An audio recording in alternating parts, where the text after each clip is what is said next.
Congratulations to the Indians for making the playoffs, and good luck against the Yankees tonight. Good luck for the Reds tomorrow against Atlanta.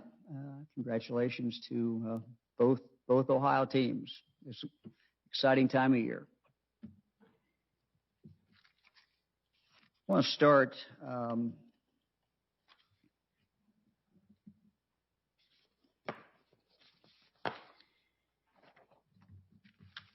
with something I've talked about every week, and I'm frankly going to continue to do this as long as it's necessary to do it. And that is the tragedy of gun violence, where we have repeat offenders, violent offenders who have a gun, and they have no right to have a gun. This past week, at least 20 people in Ohio died last Tuesday through yesterday due to gun violence.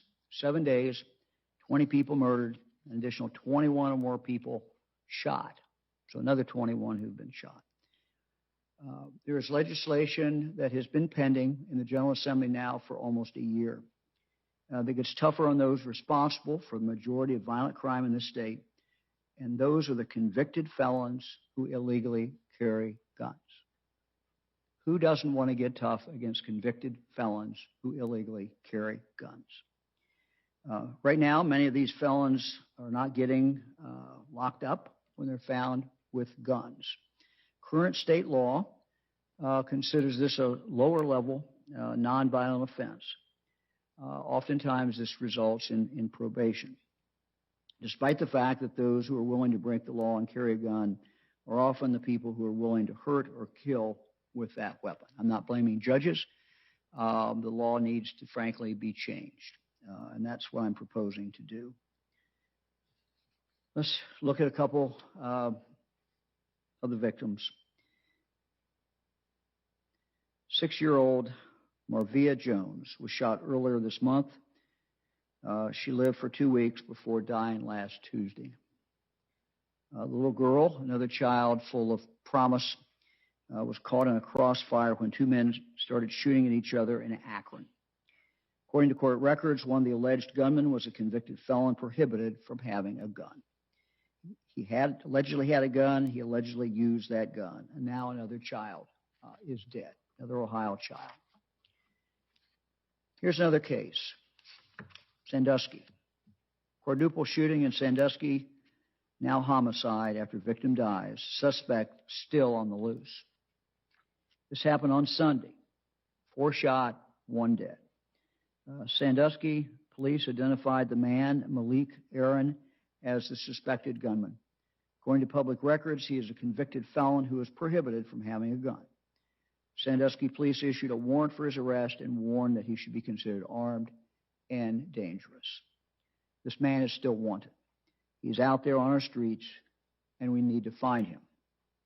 I want to stress that everyone, of course, is innocent until proven guilty. However, if this is the person responsible, there is no doubt that he would have known that he couldn't have a gun. On at least 2 occasions, the court informed him in writing that he did not have the right to carry a gun. Let me read directly from the court's entry. The defendant is hereby notified that under federal law, persons convicted of felonies can never lawfully possess a firearm. The defendant was further notified that if he is ever found with a firearm, even one belonging to someone else, he could be subject to prosecution by federal authorities and subject to imprisonment for several years. End of quote. Now, federal law is tougher than state law, and we have to change state law to correspond with what the federal law is. As I said, if charged for illegally possessing a gun under state law, an offender many times will get probation. Yesterday in Cincinnati, the United States Attorney for the Southern District of Ohio announced that they had federally indicted 16 people in regard to gun violence in Hamilton County. And that is great, great news. But the reason the federal authorities have to get involved with cases like this is because of what I've been saying week after week. And that is that state law isn't tough enough on these criminals. And the truth is that there are only so many of these cases that the federal authorities can take. And so many times our county prosecuting attorneys, our sheriffs, our police, when they find someone, convicted felon, someone who has committed a violent act in the past, who has no right to have a gun, but is found in possession of a gun, they can't take those into federal court because there's just not enough ability to prosecute those in federal court. And the federal prosecutors have to pick and choose which ones to take. So we need to give our local prosecuting attorneys, our 88 county prosecuting attorneys, the ability to take those cases. Now, our bill does not require mandatory sentencing. We leave it up to the judge. But this is a vast improvement. It's an improvement of our law that mayors, improvement of our law that chiefs of police have asked me for. And it's something that we really need to do. We need to give our local authorities the ability to save lives and get these repeat violent offenders off our streets. Eric, let's go to the data for today. Today we're reporting 1,105 new cases in Ohio. That is above the average, as you can see by looking at this. We've been hovering on around 1,000, and for I'll say 4 out of the last 7 days we've been under 1,000, maybe 5 of those days. But we are back. We are up today. Part of this is that the collection of the cases just goes down, and the reporting it goes down on the weekend. So again, we are now hovering right around 1,000. We certainly want to keep that number down. Number of deaths reported 37 in the last 24 hours. Number of new hospitalizations 106, and number of ICU admissions 13. So those numbers are up. We assume they smooth out as the week, if you take all 7 days. And again, if you look at the 21-day average, this is something to keep everyone to keep their eye on. Eric, let's go to the cases now ranked. As we described in the past, this chart takes the number of COVID cases, in this case from September 14th to September 27th, and then makes a calculation based on the population size of that county to get the number of cases per 100,000. So it's not history, it's the last 14 days. This allows us to compare counties with different population sizes so that it's an apples-to-apples comparison. This is why, for example, Franklin County has the highest number of cases during this period with 1,457 cases, but is only 17th on this list because they also have a much larger population. Putnam, Mercer, Pike counties come in with the top 3 highest case rates per 100,000. So these are the top 20: Putnam, Mercer, Pike, Wood, Athens, Shelby, Lawrence, Henry, Jackson, Defiance, Dark, Miami, Butler, and on down the list.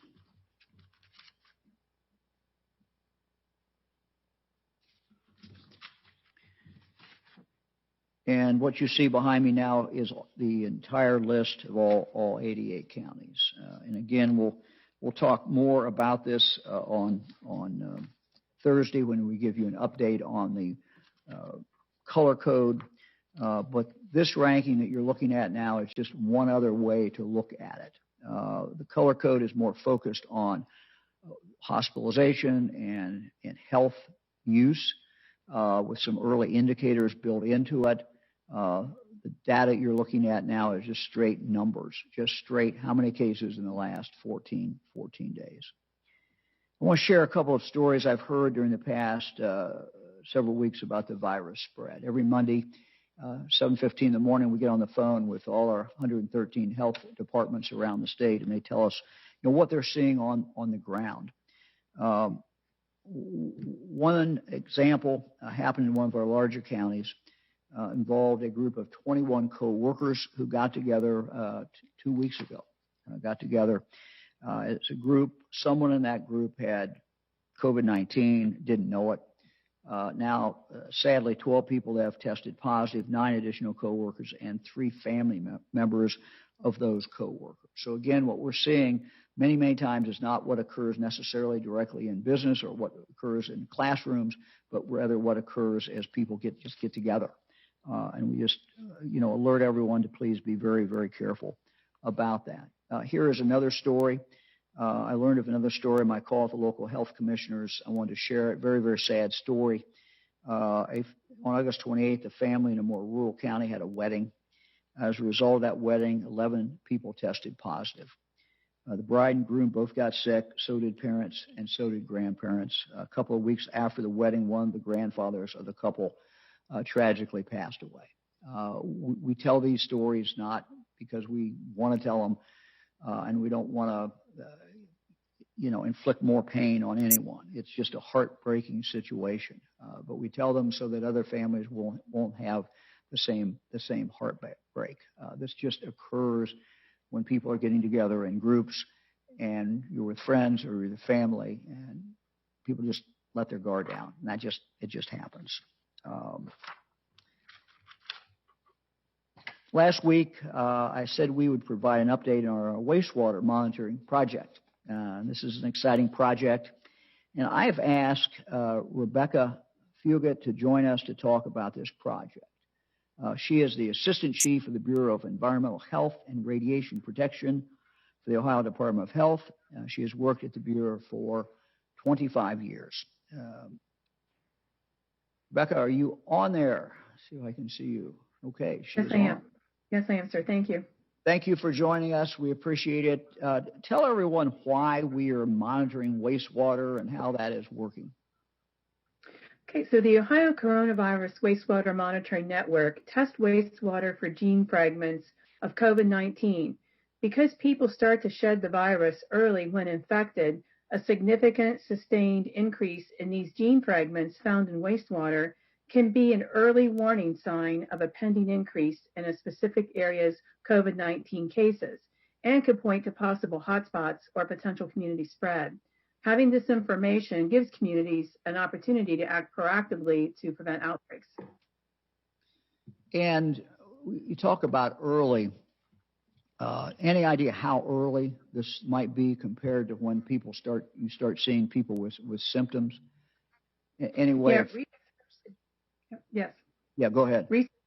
Research suggests and our data indicates that we start to see increase in cases anywhere from 4 to 7 days prior to, and we start to see the increases in the wastewater 3 to 7 days before increases in cases. And how many cities are we looking at that now? We've seen increases in about 6 cities over the last several weeks, and most recently in 3 cities across the state. And how many total cities are being monitored now? Do you know? We're currently monitoring 36 cities, and we plan on increasing an additional 25 cities within the next month. You and I talked earlier today, and you told me that this is kind of a work in progress, and that not only are you warning cities or communities when you see something, but we're trying to learn some things as well. Can you talk a little bit about what we know, maybe what we don't know yet, and what we're trying to learn?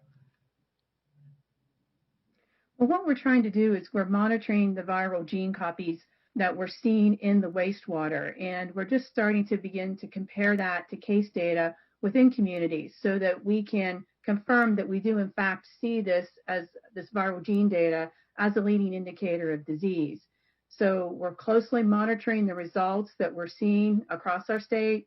We are monitoring a number of sites biweekly now. We'll be moving to monitoring all of our sites biweekly so that we are able to provide that 3 to 7 day leading indicator of disease. And then when we see this information, when we see increases, we alert health officials and utilities of any sustained upticks in their communities. And we've provided a toolkit that helps inform the public, and we're coordinating to help offer pop-up testing and contact tracing support for those communities. Just most recently, we've worked with several local health districts to do this. And what districts have you worked with? I think you told me Mansfield, Akron. Yes. As well as Lucas County as well. You want to just tell us a little bit about that? Sure. The Toledo-Lucas County Health Department has a pop-up testing event planned and has notified the community through a press release about the increases in their wastewater data. We've most recently worked with the Richland County Health District. They've issued a press release today regarding increases observed in Mansfield following the Labor Day weekend. the increase in gene fragments in the wastewater was observed about 5 to 7 days before we saw increases in the community. So when the virus does increase in the community, it can quickly spread to impact other businesses and facilities within the community. And then in Summit County, officials are comparing our findings with COVID-19 case data for the areas served by the plant in Akron, so they can better identify some of their hotspots and areas of concern. So I don't pretend to be a wastewater expert. When you do this, let's say you're doing like Lucas County, is there one place that all goes to, or is there ways to actually see where that's coming from? Currently in our monitoring network, we're measuring the gene copies in the raw wastewater that's entering the wastewater treatment plant. So right now, the data that we collect reflects the community that's served by the wastewater treatment plant. We do have the ability, to go into communities and monitor in specific sub-sewer sheds within that community. We just haven't started doing that yet within the network, but that is a possibility, and it's been done elsewhere across the country. And I think you told me for Lucas County, it was actually Oregon. Is that right? It was not actually the city of Toledo. Is that correct? That's correct. It was in the suburb of Oregon. Okay, very good.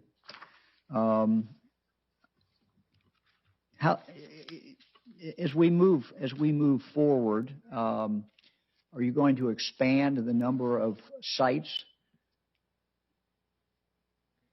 Yes, we currently have 36 sites that we're monitoring at, and we'll be adding an additional 25 sites in the coming month. Okay. All right. We look forward to hearing more and learning more. Thank you very much. We appreciate it, you being on. Thank you for having me. Thank you. Our Ohio Department of Rehabilitation and Correction also recently began conducting wastewater monitoring at Ohio's prisons. We've talked many times about how challenging it can be to prevent spread in any congregate setting, such as a prison, where a positive case in one person can certainly have a ripple effect.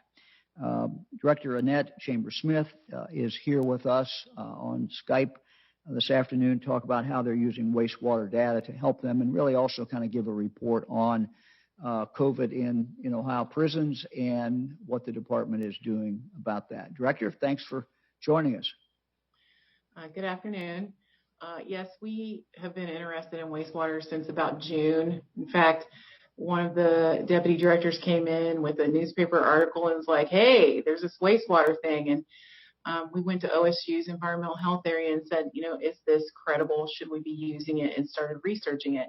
At the same time, the US EPA came to us and asked to conduct a study. And so we said, sure, we would love that. So they started in June collecting wastewater at one prison.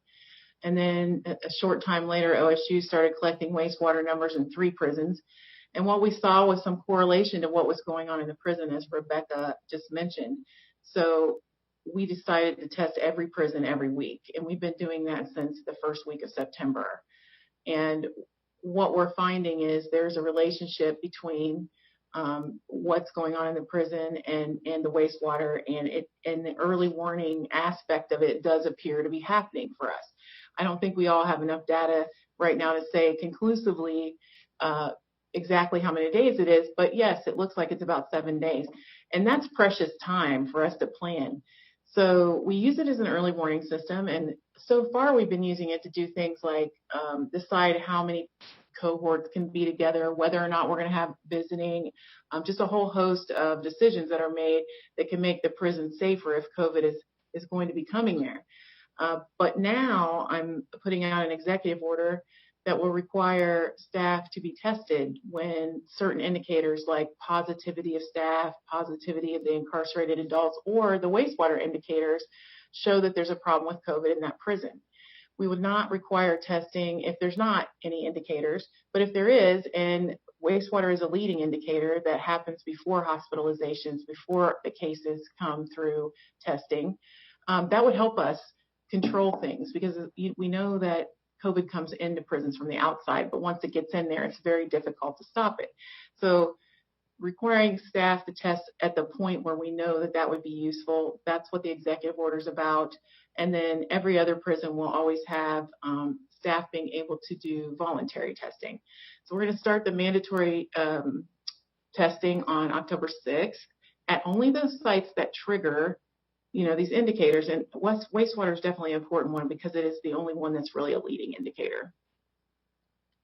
And you want to tell us a little bit about what the protocol, you told me a moment ago about what you're announcing today, but what's been the protocol as far as testing? How do you do that?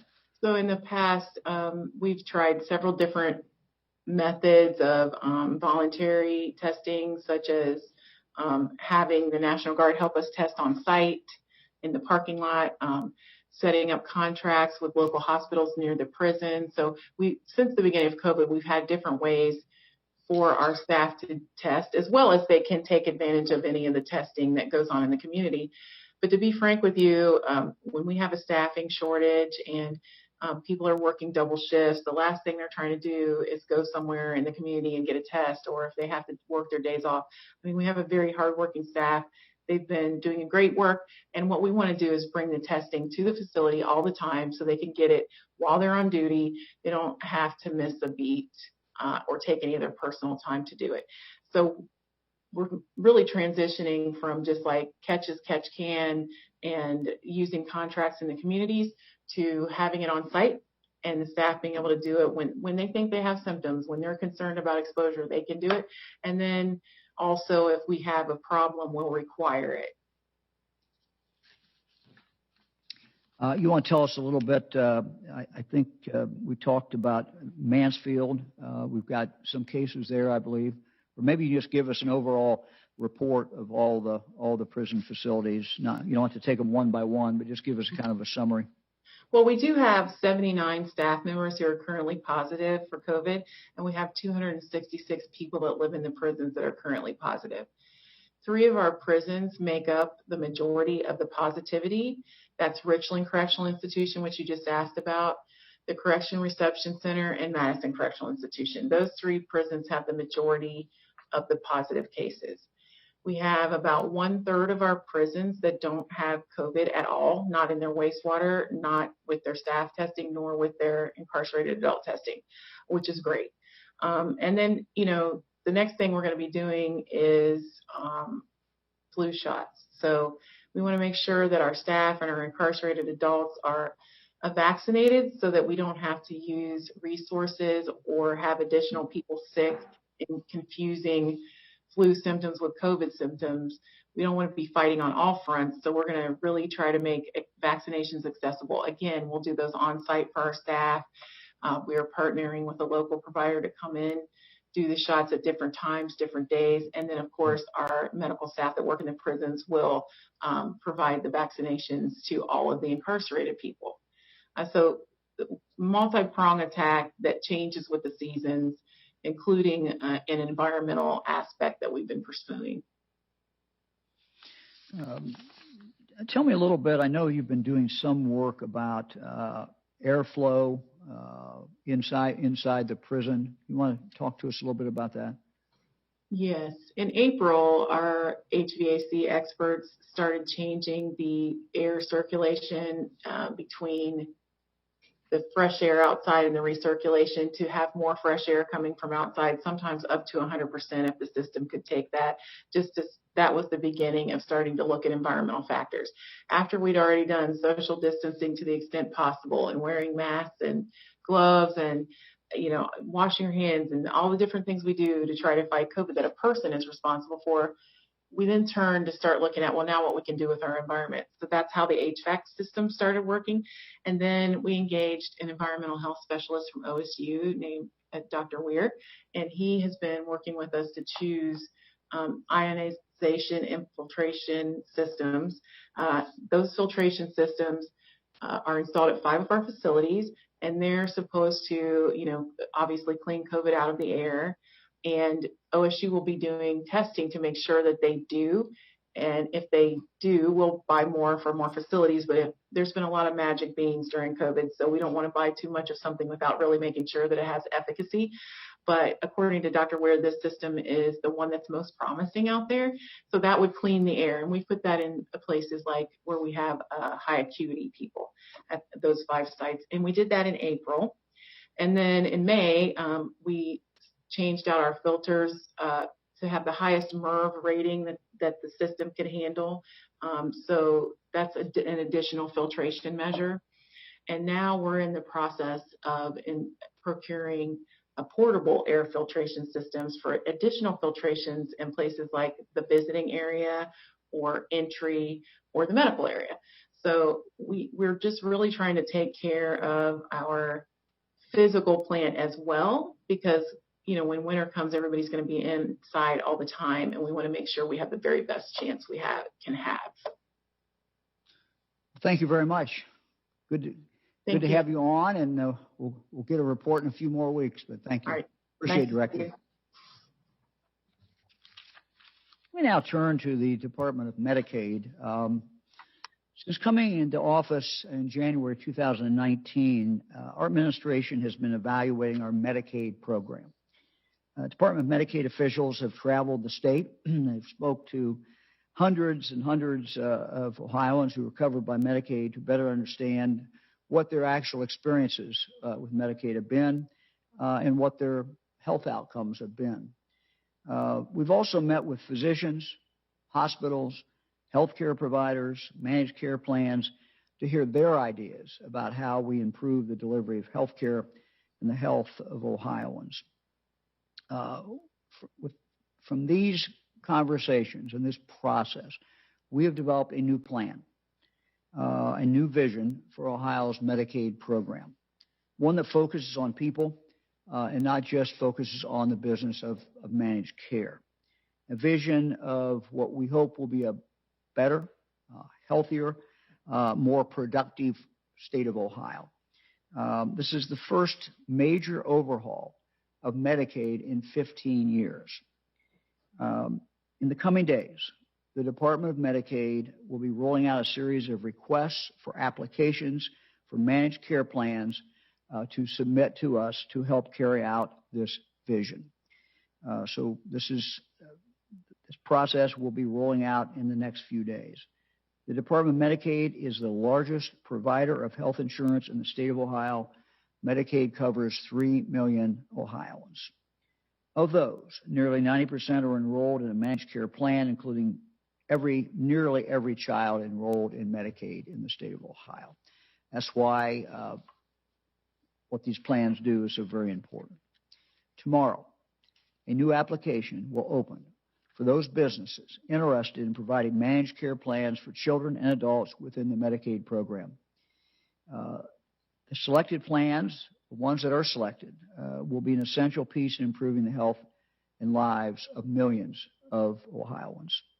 Not only will selected plans work with my administration to build better systems of care, but they also play a special role in helping their members develop good health habits, such as using primary care instead of the emergency rooms, getting needed vaccinations, and attending prenatal visits for pregnant women. They'll also help to coordinate care for individuals with more complex health needs, ensuring that patients see their specialists and take their needed medication. Medicaid's new program will focus on all of the following. 1, improving care for children who have complex needs. 2, it will emphasize the personalized care experience of the patient. 3, improving wellness and health outcomes, getting in front of the problem, focusing on wellness.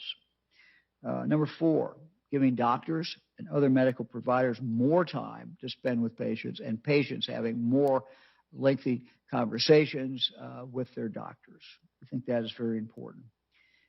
Next, increasing transparency and accountability across managed care to improve members' care and experience in making sure all recipients understand what their prescription drug and their other benefits actually are. Let me make one thing clear.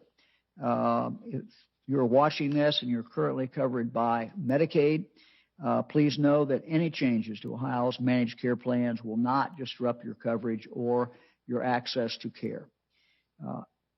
Another announcement that I would like to make is that the Department of Medicaid will issue a second managed care application letter later this fall to specifically serve children who have complex behavioral health needs.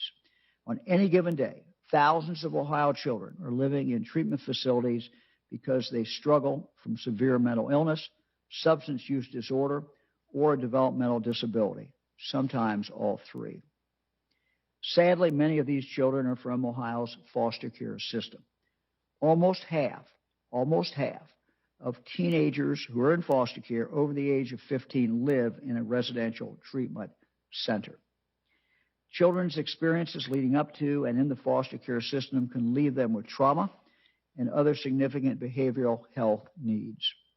In fact, nearly 2/3 of all Medicaid spending on Ohio's foster care youth is for behavioral health services, showing that their mental health needs far outpace their physical health needs. For some youth, their needs are so intensive that we don't have the types of care within the state of Ohio that meet their needs.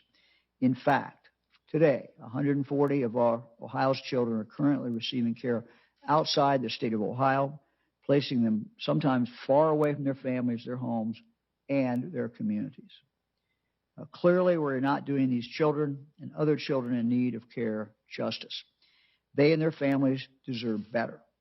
Our new managed care program for these children, which we are calling Ohio RISE, R-I-S-E, will work to build up evidence-based care coordination and behavioral health programs throughout the state, ensuring access for more children and better outcomes for those children. We certainly will not see changes overnight. This is a process, but we begin that process today. And I'm confident that these new programs will help to make Ohio a healthier, more vibrant state. Last week, the Ohio Hospital Association launched a new public awareness ad campaign, encouraging Ohioans to do the right thing to prevent the spread of COVID-19. So we thank the Ohio Hospital Association for doing that. These public service announcements are airing throughout the state right now on both TV and on radio. Both feature Ohioans who are COVID-19 survivors. The first is from Cleveland State University women's basketball coach, Chris Kilsmeyer. Eric, let's take a look at the video. I was fatigued, just like every other basketball coach in March, but didn't think about getting sick. I woke up one night with the worst pains and chills I'd ever experienced. I tested positive for coronavirus and immediately self-quarantined. I got worse and worse and checked into the hospital. Multiple times I said, I don't want to die. We know what works. We know how to fight this, but it's going to take all of us doing the right thing every single day. Certainly a very powerful message. What works, of course, is mask wearing, social distancing, good hygiene, and just an overall willingness to do the right thing for others. The next PSA features Stacy Unsinger, a resident of Ashtabula County, who says nothing could have prepared her for what she went through with COVID-19. I heard a lot about it, obviously, but nothing prepares you for when you actually get it. I started having trouble breathing. I felt like I was drowning. I went to the hospital and tested positive for coronavirus. My oxygen levels dropped really low. I spent several weeks on a ventilator. It was terrifying. I consider myself lucky to be able to share what happened. We can beat this, but it's going to take everyone doing the right thing every single day. Well, we're grateful to have Stacy joining us today to tell us more about her experiences with COVID. If Stacy looks familiar, that's because she joined us at one of our previous press briefings, I think in May, after a long stay in the hospital and some of that time on a ventilator. It's been 6 months since Stacy was first diagnosed in March. Stacy, thank you very much for joining us. How are you doing? Hi, thank you for having me. I'm doing very well. That's great. You look like you're doing well. That's fantastic. Tell us a little bit about, maybe kind of walk us through the experience that you've had.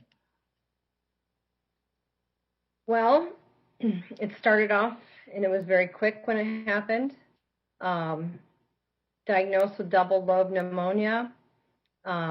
Quickly progressed into having to be placed on a ventilator. I was in respiratory arrest. University hospitals quickly sent me downtown to the COVID unit that was just open that day, and they saved my life. Grateful for that, beyond words. After I was released from the Hannah House, I came home on a walker, had to use a wheelchair for longer distances. I quickly recovered from that, started walking and challenging myself to do different things, started driving. Recently, I had a follow-up visit with my pulmonary doctor, who, in his words, said, my lungs look better than ever. No scarring, no damage. Very pleased with that report. Oh, that's great. That is absolutely fantastic. You got to be happy about that. Well, very happy. Yeah. Wow. Tell us a little bit about, you talked about maybe the physical side of this. What about the emotional side of this? That has to have been a scary process, and what was it like? Well, I will say the emotional impacts for me with COVID, now looking back to everything, was the inability to comfort my family and my loved ones. They had to see me suffer. And, as a lot of us know, our children look up to us as like superheroes, and I wasn't that for them. I couldn't be that for them. And that was terrifying. That was scary to know that my parents were terrified, that they were going to lose a daughter at a young age. And just the inability to be in control of the things that we think we can control. Yeah, so I can't imagine how tough it would be for you, nor can I really imagine how tough it would be for your family. You said your parents and other family members, children. That's just got to be. And of course, they couldn't see you during that period of time, right? Or you couldn't really communicate. Yes. No, just a few FaceTiming, from what I can recall. Honestly, sure. My memory from that time period is starting to be less and less, and I'm grateful for that. That's probably a good thing. Yes. Yeah. I would just say had the courage to do this PSA announcement. I just thank you for doing it, but I wonder if could you just tell us why you did it? It had to have been tough, but why did you agree to do that? Well, I agreed to do it because I feel very strongly that people need to know this virus is real. I know people are growing very weary of the mandates and the masks and the precautions that they have to take, because we've never lived through a time period that we've had to take these type of precautions so seriously. So I really wanted to participate in that commercial to encourage people to not grow weary in doing what is right. Because in the end, that mindfulness and that strength of not growing weary will get us to where we need to be, but we have to do it together. Well, thank you very much for doing that, and thank you for coming on today. We were very grateful, and it's great to see you, and great to hear that you're doing very well. And that's got to make you feel really good. I know everyone who loves you and all your friends have to feel great about that as well. So Yes. Continued good luck. Yes. God bless you. Thank you. Thank you. Thank you. God bless you. Thank you very much. Let's turn to Firefighter Hall of Fame, where we honor some of our first responders. Every year, the Ohio Department of Commerce's Division of State Fire Marshal joins the Ohio Department of Public Safety's Division of EMS for the Ohio Fire Service Hall of Fame and Fire Awards. This year marks 40 years of the ceremony. Due to COVID-19, the celebrations look a bit different. These heroes across the state of Ohio. This year's Hall of Fame and Fire Awards honors 11 firefighters and 1 fire department for their exceptional bravery and steadfast commitment to protecting their communities. To learn about each of this year's awardees, I encourage you to visit the State Fire Marshal's website. State Fire Marshal's website. Congratulations. More importantly, thank you to the recipients of the 2020 Ohio Fire Service Hall of Fame and Fire Awards, and to everybody else who is a first responder out there, EMS, fire departments, our police. We thank you. We thank you for what you do each and every day. Let me now turn to the Lieutenant Governor, who I believe is in Cleveland. Lieutenant Governor, how's Cleveland? Governor, can you hear me? I'm doing great. I appreciate the Cleveland Clinic hosting me today. That's where I am for the news conference. It is indeed a big day in Cleveland. You mentioned the Indians and the Yankees playing baseball tonight. There's another little thing that's catching some national attention, probably some global attention, the presidential debate, which will be held at the Cleveland Clinic, and I will be there for that. So it is indeed a big day in Cleveland. I appreciate the clinic hosting me for the news conference. A couple things. First of all, I've had some questions about this, about prevalence testing. There was a study that we did back in July that will help assess how many people we estimate have had COVID and how many people had it during the course of that testing. We will give an update on that on Thursday, so you can plan for that to come out on Thursday. I just wanted to respond to some questions that I know people have in anticipation of that information being released. A couple of workforce-related issues starting out. In July, I announced that we had created an opportunity, something we had partnered with the legislature on, called the Individual Micro-Credential Assistance Program, called Imap for short. This program reimburses training providers up to $3,000 each for completed technology-focused credentials, and we will reimburse up to $250,000 per provider. Today, what I am announcing is the opportunity for Ohioans who are low income, partially employed, or totally unemployed to access training through IMAP at no cost. Even though it's at no cost, it has great value, believe me. This opportunity will help nearly 2,000 Ohioans earn a credential, and there are 12 training providers, including community colleges, university, Ohio technical centers, private providers, and nonprofits that have received awards to provide these services. Between all of those providers, they will offer up to 71 different short-term, industry-recognized, technology-focused credentials that will help upskill Ohioans in our increasingly tech-infused economy, which COVID, frankly, has only highlighted. Explain briefly how it works. If you're interested, you can visit the imap.development.ohio.gov website. I'll go over that one more time. IMAP, IMAP.development.ohio.gov. You will see the 12 eligible providers there. You can learn how to enroll. Then you can select from one of 71 micro-credentials that you can apply for.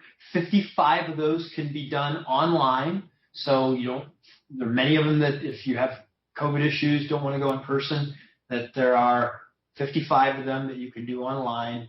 of the 71 credentials. And we think that this has great potential. I can tell you that what we like about this is pay for completion.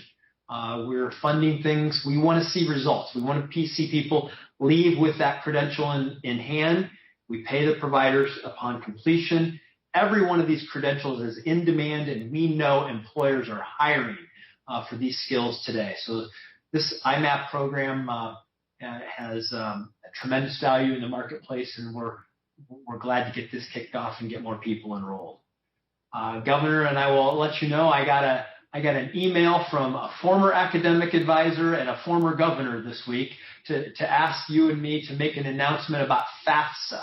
And I know that Governor Taft and Dr. Lasley, who had emailed me, wanted to remind us that Ohioans, that there's a free application for federal student aid known as FAFSA that opens up on October the 1st. All students, high school seniors, current students, and adults interested in attending or returning to college should complete the FAFSA. Ohio families every year miss out on financial aid simply for not completing this form. It's estimated that approximately 39% of students eligible for financial aid do not currently complete the FAFSA. That's 39% of students who are already enrolled could get more financial aid simply by filling out these forms that would leave tens of millions of dollars on the table that people are not drawing down to pay for their college education. And we urge students starting on October 1st, families starting on October 1st, to get those forms filled out to help make college and your education a little more affordable. And then finally, Governor, I know that, COVID is a state-led response. Every state, all 50 states, doing things a little bit differently because we have to have state-level strategies. And I know we often ask ourselves, how do we compare? What are other states doing? How do we compare to other states? And there were a couple of national media stories yesterday that came out that I thought provided a great perspective on where things stand from both an economic point of view and a health point of view, and how Ohio fits into that. First article was a Reuters story that led with the headline, "Positive COVID-19 test rates top 25% in some Midwest states." So the Midwest and a lot of Midwestern states seem to see an uptick during the past few weeks. It highlighted in this article, North Dakota's positive test rate has averaged 30% over the past 7 days compared to 6% just the prior week. And the positivity rate has risen to 26% in South Dakota, up from 17% in the previous week, according to analysis done by the COVID Tracking Project. The article stated that all Midwest states except Ohio reported more cases in the past 4 weeks compared to the prior 4 weeks, and that was according to the Reuters analysis. Also yesterday, on the economic front, Moody's Analytics and CNN Business released a back-to-normal index. This is an economic index, which is comprised of 37 national and 7 state-level indicators. And the index ranges from 0, representing no economic activity, to 100%, meaning that they had returned to pre-pandemic levels in March. Ohio received a score of 88. We were ranked 10th in the country for the economic recovery. These were led by Maine at 96, North Dakota at 92, Nebraska, Rhode Island, and New Hampshire at 90, Wyoming, Idaho at 89, and then Connecticut, Michigan, and Ohio all at 88. You'll notice from those 10 states, only 2 of them are really large states with a lot of urban areas. That would be Michigan and Ohio. The links to these articles are on on all of our social media pages. I wanted to get that out there because, we always want to know how we're working as it relates to other states. And while nothing is permanent, we know that with COVID, and much work remains on both fronts, on economic and health front. Well, we have made progress, and Ohioans they should feel good about the fact that they've done this, that that they have done a good job. And for many months now, we've talked about learning to live with COVID in our lives and protecting our lives and livelihoods. And the data in these two articles I believe shows that Ohioans have hit that balance pretty well. We know we always push every day, and I know you lead this, Governor. It's like we want to get better on all of these fronts. But I do want Ohioans to just know that we appreciate how much they are sacrificing, how much they are getting this right on many occasions. And we want to see continued good news in this area. We'll continue to work at it. We'll continue to refine. We'll get better. We'll innovate. But I know that we appreciate what Ohioans have done to put us in a good spot on these two fronts, at least for now, although we know that no victory is won permanently. It's where we stand now, and we'll keep getting better. Thanks, Governor. Well, thanks for bringing those up. I had not seen those, so thanks for sharing. And it is, as you said, Lieutenant Governor, I think a tribute to the people of the state of Ohio. We are doing two things at once. We are focused on health. We're focused on keeping people safe, and we're also focused on bringing our economy moving forward. So that's good news. Thanks for sharing. We're ready for questions. First question today is from Tom Bosco at WSYX in Columbus. Hey, Governor, latest polls are showing that Ohio is a toss-up 4 years after Donald Trump won the state. And, of course, with the debate tonight, many are saying that Ohio is in play for Election Day for the presidency. What's your opinion on that? Do you think Ohio is in play, still a swing state? And what case for re-election do you think Donald Trump is going to make tonight? Well, I don't speak for the president. I support the president. I don't speak for him. We'll see what he says tonight. But I think that if you look at what the president has done, a major commitment, and this is highlighted, of course, by his nomination, Judge Barrett. What candidate ever listed who he's going to put on the courts? He did. And, he consistently put people who respect the Constitution, people who don't think they're legislators, people who are focused on being referees, which is what we want judges to be. And so I think that is something that he should be very proud of. I'm very happy about. I'm happy about his nominee, Judge Barrett, who, from people who know her, who have worked with her, people who are on the left, people on the right, they all marvel at her intellect, and her, more important even than that, is her honesty and her integrity. So yes, I think the president will certainly talk about that.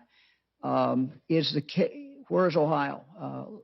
Look, I never bought into this argument that Ohio had become a Republican state. I mean, Ohio is a swing state. The president won last time by 9 points, I think. That was a big, big surprise. I think he's going to win this time in Ohio. I think it will be close, but I think he will win. So we'll see. But sure, Ohio is certainly in play, and but I think the president will carry Ohio. Next question is from Emily Hamilton at WEWS in Cleveland.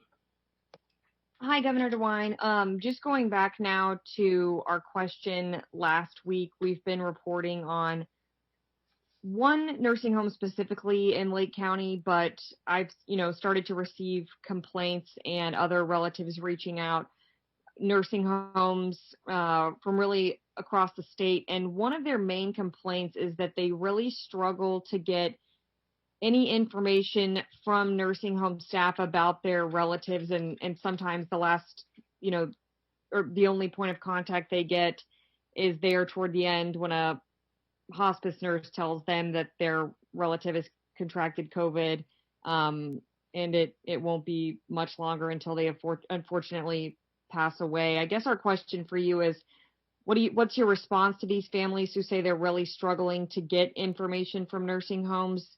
What more can be done to slow the spread at those facilities? And what would you say to family members who are calling for some sort of state intervention aside from just inspections from the health department, such as a lot of them calling for the state to send in the National Guard at some of those facilities that they weren't sent into beforehand.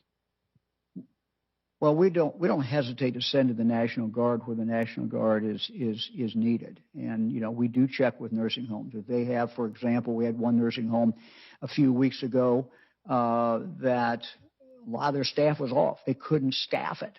And so for a day or so, we had National Guard in there assisting them. So we will send in the National Guard. We have doctors, we have nurses, we have people who, in their civilian life do this, and so they are members of the National Guard. So we don't hesitate to do that. Second, as you may have seen, the president made an announcement yesterday about new tests, antigen tests that are quick tests, and they are less intrusive. And they also can be directly read. You do not have to take them into a laboratory to get them read. So we're looking now and coming up with a plan that we were working on today about how do we deploy these tests. I mean, these could be up to 228,000 tests every shipment. And that could, that's going to enable us to do a lot of different things that we have not done in the past. So we are looking, for example, at making that available to nursing homes to fill in gaps where the testing is not adequate enough or it's not frequent enough with staff, for example. We are also looking at using these tests as a extra layer of protection, but also to give some people in the nursing home confidence that the person who's coming in to visit a loved one does not have COVID. So if you could get a test in 15 minutes, and we don't have this worked out yet, we're not ready to announce anything. We're working with nursing homes to talk with them and working with others. But there's a possibility that we could use some of those tests to enable you to see your mother more often. I got a letter yesterday that was, I think, very eloquent from someone who's directly involved in nursing homes. And one of the things that she said was, when we have visitation, sometimes we're short on staff and we can't do it. And that's what slows the visitation down. And so I wanted to mention that. Let me, if I just finish that thought, we have opened up the nursing homes. We are now coming forward with a plan about how do we deal with it in winter. How do we deal with in-house visitation? One of the tools that we are going to deploy, I believe, is this additional testing, which will be of assistance. The other thing that you mentioned that I want to talk about for a moment is the sanitation and following infectious disease protocols. We are reviewing these again internally to see whether or not, frankly, are we doing enough? I always ask this question to my team, are we doing enough in this area? Are we doing enough in that area? So we're having another review of what we're doing as far as the surveys, the inspections that are going on in the nursing homes. So go ahead. You want a follow-up question? Next question is from Joe Ingles at Ohio Public Radio and Television. Hello, Governor. Joe. Hi. Many in our business community, particularly bars and restaurants, continue to say that they're having a real hard time making ends meet with the coronavirus mandates and restrictions that have been put on them. And they question why some states like Florida do not have the stiff restrictions, yet they, the Ohio bars and restaurants, have to continue with the distance spacing and all of the things that make it harder for them to, quite frankly, make money and stay in business. What would be your answer to those businesses right now who are saying, why can't you ease up on this and give us some relief here? Well, I have family members going back a few generations who ran bars and ran restaurants. And I get it. I understand that. I have close friends who run bars, and I understand it. And so I know this is tough for them. let me point out one thing starting with restaurants. The restaurant protocol was put together by people who run restaurants. And one of the things that they said to me is we do not want a limit. We don't want a limit to how many people, 25%. Some states went to 25%. Some states went to 50%. And they said, look, we will abide by the 6-foot rule. But let us get as many people in there as we can abiding by the 6-foot rule. Now, we did that. Now, that obviously does constrain to some extent. And it would vary by the makeup of the room or how big the room, what angles the room has, et cetera. But we followed what they asked us to do in putting no 25% and no 50%. There's no limit on percentage. It's limited by how close you can put people. As far as the bars, look, I get it. I understand that 10 o'clock closing with alcohol off the table by 11 is difficult and gets directly into their bottom line. We're going to look at that. We are looking at that. We're in the process of looking at that. I have mayors of some of our major cities who told me as recently as this morning, please do not change that. I have another mayor who has told me, please do change that. But we have a lot of mayors who don't think that we should change this. I can't compare us to other states. I don't know what other governors are doing. I don't know what goes through their head. I mean, that's not, my responsibility. My responsibility is to the people of the state of Ohio. And as the lieutenant governor pointed out, we're trying to do two things. We're trying to live with the virus. We're trying to keep our economy moving. We're trying to get people employed. But at the same time, we know that if this thing flares back up again, there ain't anybody going to have restaurants or bars, because they'll be scared to do it. We can't let it flare up. And I would say, and I'm bragging on the people of the state of Ohio, we've never had a big flare up, not a big one. We've never been like Florida was at one point, Texas was, California was at one point, in South Dakota. You go on and on, go through the different states. We've not had that. We've had great tragedy. We've had people continue to lose their lives. We can't seem to get the number under 1,000 by very much as far as new cases every day. We've got hot spots, certainly in the western side of our state, so it's not perfect. But we've done, I think, Ohioans, because of the mask compliance and other things, have done a very, very good job at this. What we constantly have to evaluate is, exactly what you talked about, which is how this hurts small business versus what it does if you expand the hours in regard to potential spread. So we're looking at it. We'll be talking about that in a short period of time, not today. One of the points that's been made very well from people is, hey, the baseball playoffs are on. Indians are on tonight, for example. NFL football's on a number of nights. We have college football that's on. And so there's ample opportunity for people to stay in a bar, eat what they want to eat, drink what they want to drink, and watch the games that go on into the night. And so I fully understand that. We will try to have something shortly and kind of tell you where we are on this as we continue to evaluate how we do this. Next question is from Andrew Welsh Huggins at the Associated Press. Hi, Governor. Apologies for the background noise. We've got a construction project in the neighborhood. This is a bit of a follow-up to Joe's question, and this may actually be more for the Lieutenant Governor. But in terms of the economy, we did see last week that initial claims for unemployment compensation ticked up slightly, as did continuing claims, which are considered, I guess, a more reliable indicator of the job situation. And Lieutenant Governor talked about some good news, but, nationally, 40,000 workers in the airline industry are facing layoffs Thursday.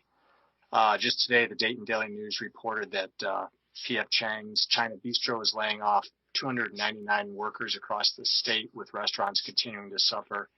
So I guess I'm just wondering, with what you've been talking about, what you just talked about, and what the Lieutenant Governor's been talking about, what are your concerns that as we've recovered from that huge economic downward swing, we could be facing, a longer term decline. And again, what can be done about that short of additional reopenings or a vaccine? Well, absolutely the right question. It's a question we ask ourselves every day. We're talking to the legislature. We hope to have an announcement with the legislature, with the leaders shortly about some specific help for small businesses and some specific help in regard to people to pay rent, which directly impacts the people who are paying the rent, but also, someone who might own the property and who is paying a mortgage themselves. So, has a real significant impact. And second, to people who have mortgages. So those are three things that we're looking at right now, talking to the General Assembly, and I think we'll be able to announce something, I hope, in the near future about what we can do in regard to those three things. Lieutenant Governor, I don't know if you have anything to add to that. Yeah, Governor. Andrew, it's a good question. We certainly know that we have a long way to go, but we know that finding that right balance on the health and economic consequences is essential to do, so that people have confidence to go out, to go back to work, and to do those kinds of things. So it's the balance we're trying to strike. There's a lot of disruption in the economy where some types of traditional businesses are laying off and will continue to lay off, and I expect we will continue to see those announcements for some time as other businesses are hiring. For example, I saw the other day where I think Amazon's trying to hire over 3,000 people in the state of Ohio at the same time that other types of businesses, perhaps who don't fit into the COVID world as well, are laying people off. There is an intense disruption that exists in the economy. That's why you hear, like we did today, announcing about retraining opportunities, because the types of jobs in our economy are changing, and they will permanently in many cases. And so that's why we got to continue to upskill people. That's what the Imap announcement was about today, taking people who are unemployed, getting them retrained so that they can do a lot of the new jobs that are being created. And I want to emphasize something. When we talk about technology, these skills, if you don't consider yourself a tech person, believe me, you can still be retrained to do these things. You don't even have to have a tech background because to be able to enroll in some of these programs and get a new skill. So please, if you're out there in the workforce, don't be intimidated by this.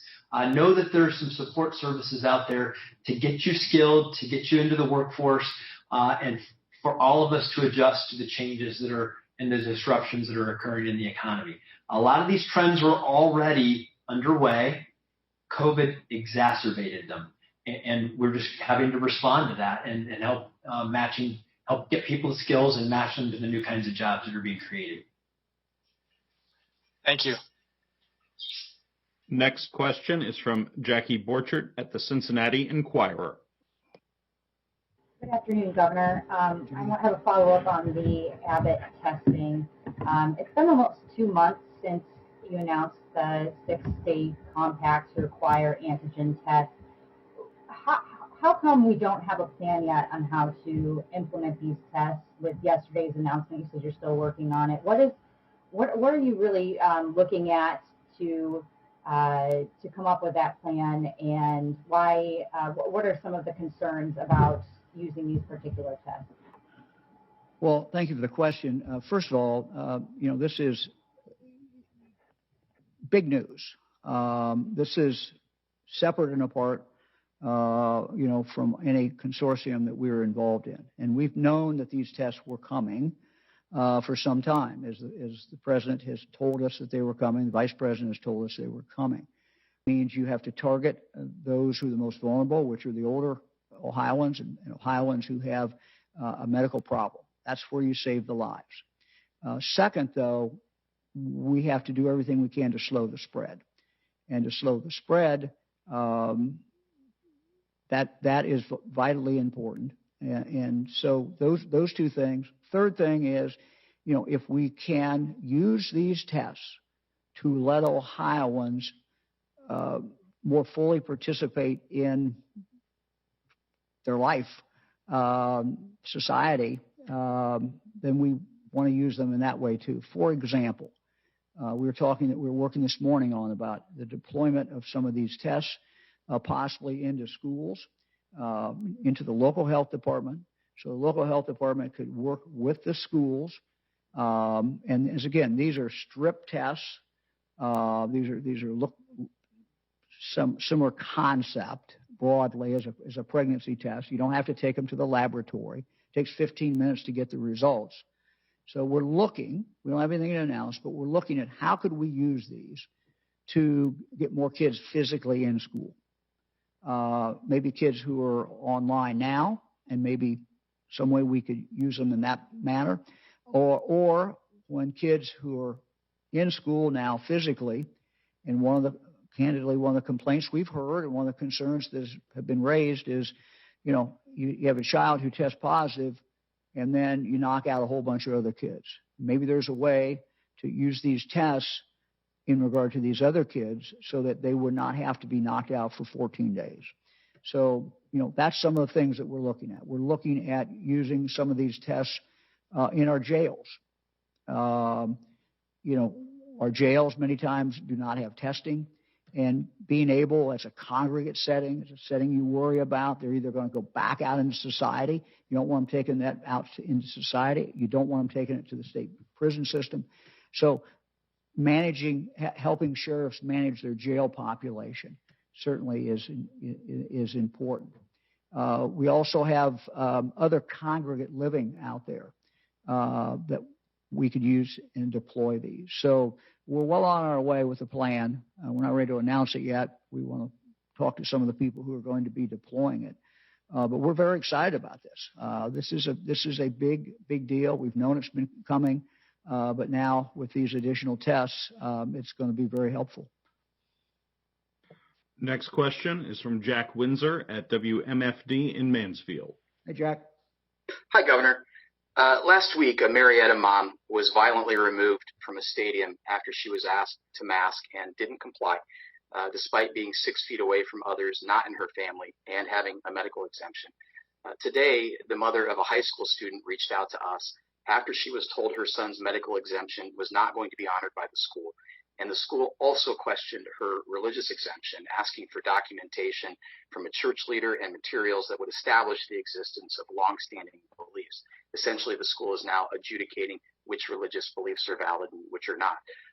So my question is, Governor, should schools simply be honoring exemptions allowed in the sports order and the statewide mask mandate from July 23rd? Why or why not? Well, we created the exemption to take care of seriously held beliefs that would prohibit someone from wearing a mask. And it came about in a conversation that I had with a superintendent, where the superintendent said, we have people in our community and, they, for religious reasons, do not want to feel that they cannot wear a mask. That sounds reasonable. Throughout this, we have tried to, be very respectful of people's religion. We never closed the churches. We never, ever did that at all. And so we put this religious exemption in there. We have 630 some school districts. We have private schools. And so each one of them, has to make a determination. I can't make a determination in these cases. I think our superintendents are doing a good job. I think our principals are doing a good job, and they're making a case-by-case determination of what they can do. Your question is, what you don't want to have is a situation where you just say to people, look, if you just want to say it's real, all you have to do is check this box and you don't have to wear a mask. That's not going to accomplish what we need to accomplish. We don't have to have everybody wearing a mask, but we have to have a very, very significant number of them. And we've seen time and time again out in society, out in different counties, that does make a huge difference. And so this is something I trust our local schools, and they have leeway in this.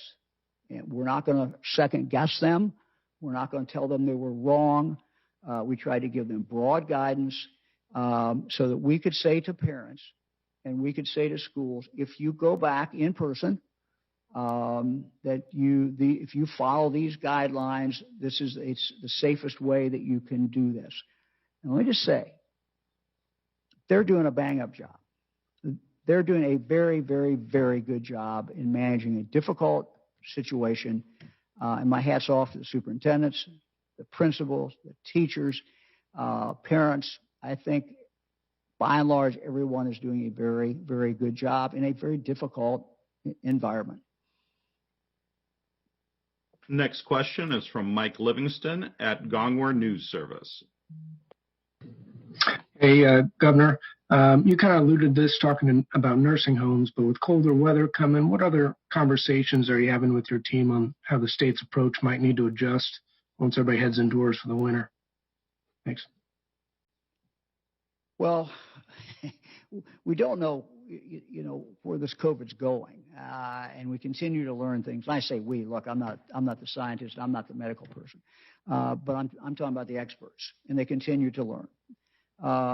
We're putting a real push on flu shots because we don't know what happens if someone has COVID and flu, but we don't want to find out.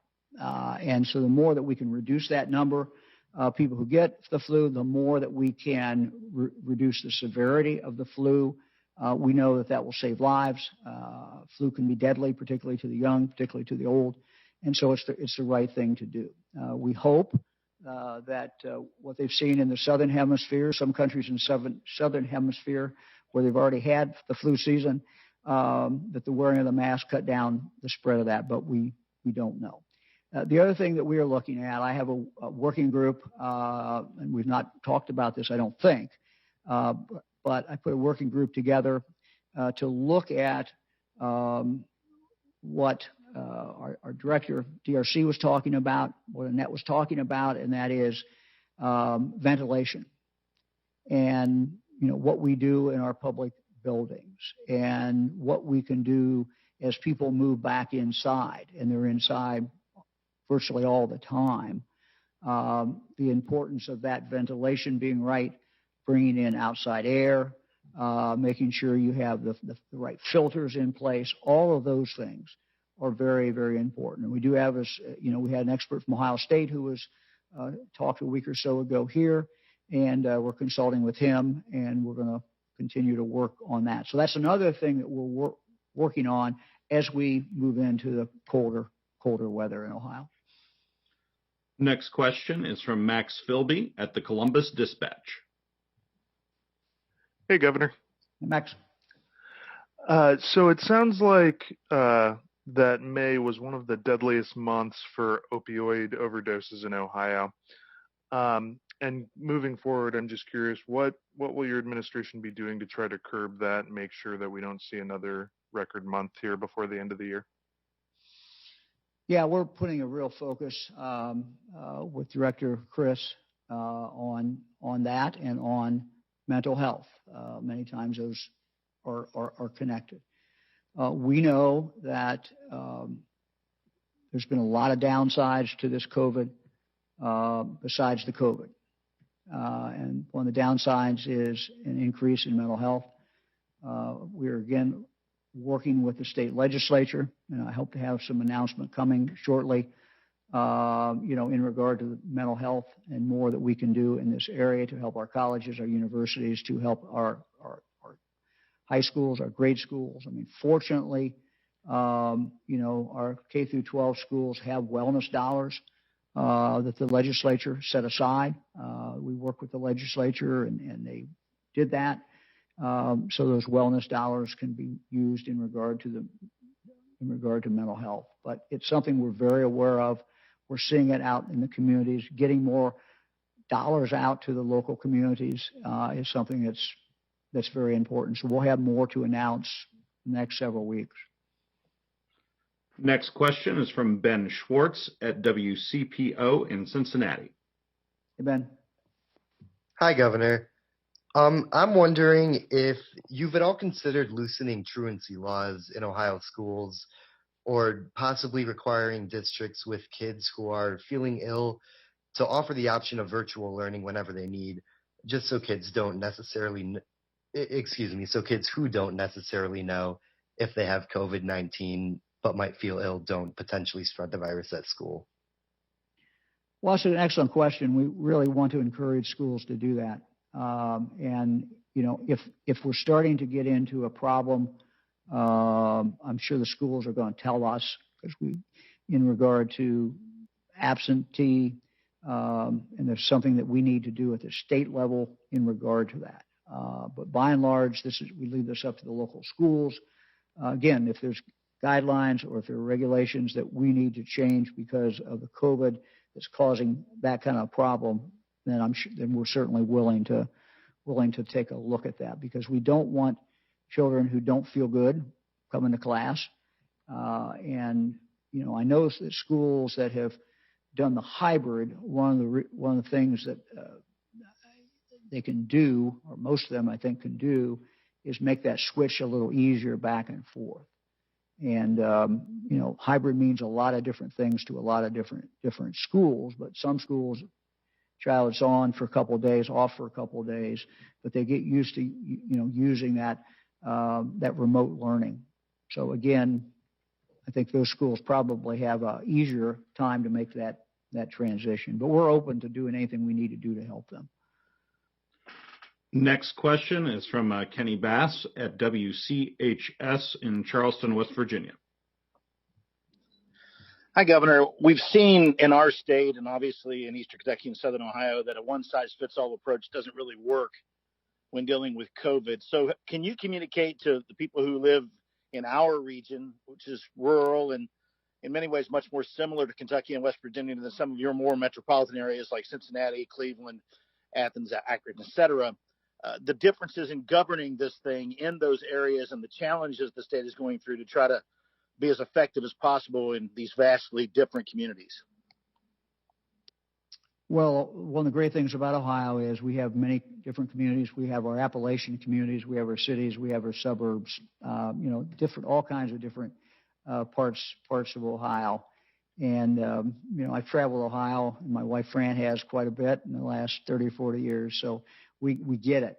We get the difference. I think when you're talking about a small rural county, we still have some counties that don't have a lot of spread. One of the reasons we put this list up on the board with 88 counties, we can kind of see, everybody can look and see what their spread is in their county. On Thursday, in fact, we're going to put some more data up. We're going to put for the month of September, how many people have been coming out with cases, that actual number, what the number is of hospitalizations so far, what the number of deaths are.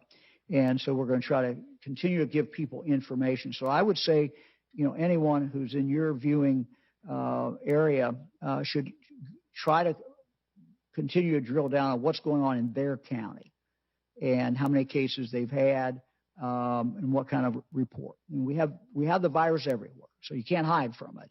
But there's certainly some counties in southeast Ohio, for example, that are not as high as many of our other counties are. But I think people need to look at their own individual county. Wearing the mask, whether you're in a rural county or an urban county, is just a way to dramatically slow this. So if you're in a county where you don't have a lot of spread yet, you can keep it away. I mean, it's pretty simple. 80-90% of the people wear a mask. You're going to keep it away. You're going to keep it way, way, way, way down. And it's so much easier to keep it down than when it gets up to here and it's spreading out like that. And that's a problem. So that would be my message. Wear a mask, keep it down, keep a distance. I think that's the best way to deal with it. Governor, next question is the last question for today, and it belongs to Shane Stegmiller of Hannah News Service. Good afternoon, Governor. How are you doing? Shane. The legislature sent you House Bill 242, which prohibits local governments from placing taxes on containers such as single-use plastic bags. You've expressed concerns about it in the past. Just wanted to see what your thoughts are on the bill currently and going forward, because I believe it's just a temporary ban. Yes, this is a temporary ban. and I will sign the bill because it's temporary and because I think you can make an argument for it during the COVID period. It covers, for example, styrofoam, people get carry out food, etc. So it's not just the paper bags. My general principle is that unless there's a compelling reason why we need uniformity throughout the state of Ohio, that we should stay away from telling local units of government what to do. They're elected by the local citizens. They should be accountable to the local citizens. If the local citizens don't like what they're doing, they can get rid of them. So if something, unless there's a compelling reason to do it, I would normally veto this bill. But we are in the COVID period. I think it makes sense during this period of time to have that uniformity and that assurance that people have this ability to use styrofoam containers to have carry out food and to use the plastic bags. So I will sign the bill, but when I get another bill in a year or so like that, I probably won't sign it. I'm told that we are done, and so let me just do something kind of fun. I want to spotlight really some everyday heroes. You know them. They're out there. Maybe you're one of them, but you probably see them every day. And they're doing the best they can to get us through this pandemic. Some of them are shining light for others. We call them heroes of hope. Here's one that we'd like you to meet. Abdul Ali. He is a hiring recruiter for Kroger in Columbus at their Brewery District store. He has hired 190 people since the start of the pandemic. These are essential workers on the front line, and we thank them for their service. Let's take a look.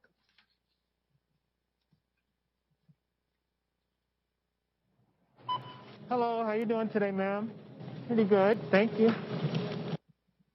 My name is Abdul Ali, and I just love helping people.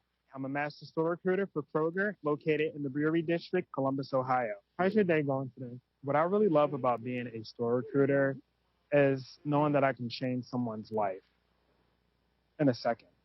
And just knowing that I have the ability to say, hey, you got a job? We hired about 109 people since the pandemic hit. Most of the applicants that I have employed were unemployed due to the pandemic, which was some of the main reasons why, Kroger was an option for them, because the other companies that they were working for, as far as restaurants, maybe bars, salons, had to close due to the pandemic. I just appreciate and I value how much of a family that we are and how strong we are together during this tough time, because we all are scared. We're still afraid, but I know in my role, I wake up every day and I tell myself, Abdul, you have a job to do. And there are people out there who are relying on you that need jobs. Hey guys, how you doing? I'm here to help you out a little bit. There's not a lot of places that are hiring. And I'm just fortunate that Kroger itself, especially being an essential business, we're able to not only provide the community with the essentials that they need, but also we're able to employ people as well during this time. Ohioans are strong, courageous, and just fearless. Hi, Jamie. How are you? Hi, not bad. How are you today? Good. And just seeing that empowers me. We have to stick together, and we have to be strong to make it through this. Thank you, sir. Have a good day. And I also have faith and belief in the fact that we will come out stronger. Thank you, sir. Have a good day. Well, we thank Abdul. We thank all our frontline heroes. We'll see you all on Thursday. Good luck to the Indians tonight. Go Reds tomorrow.